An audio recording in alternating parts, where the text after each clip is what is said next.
कि जय जय भारती के भूमि भोजपुरियानु हो, मान ऊंचा तोहार, शान ऊंचा तोहार। जय जय भारती के भूमि भोजपुरियानु हो, मान ऊंचा तोहार, शान ऊंचा तोहार।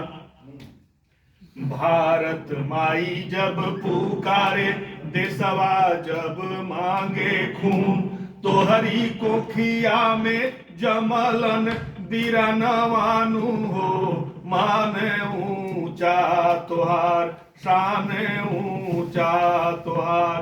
जय जय भारती के भूमि भोजपुरियानु हो, मान ऊंचा तोहार, शान ऊंचा तोहार।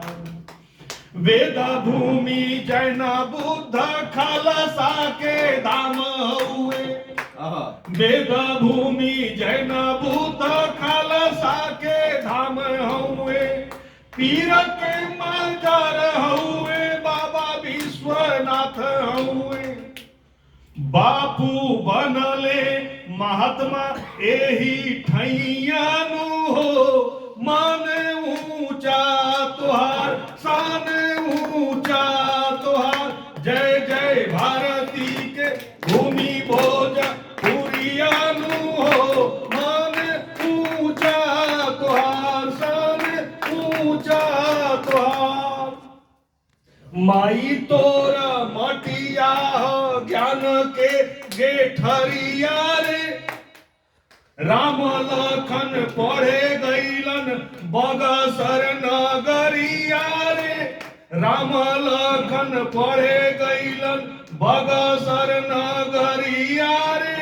मुनि विश्वामित्र देलन लुरियानु हो, मान ऊंचा तोहार, शान ऊंचा तोहार।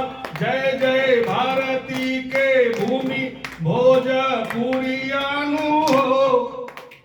4 लाइन आगे बात कि फीजी मारी सस गईले पूत तोर मजूरवा हो, फीजी मारी सस गईले पूत तोर मजूरवा हो। ओही ठैया बनी गईले उहो रे हजूरवा हो। अब त दुनिया परेला गोड़ा परियानु हो, मान ऊंचा तोहार, शान ऊंचा तोहार। जय जय भारती के भूमि भोजपुरियानु हो, मान ऊंचा तोहार। एकरे साथे हो इन्हें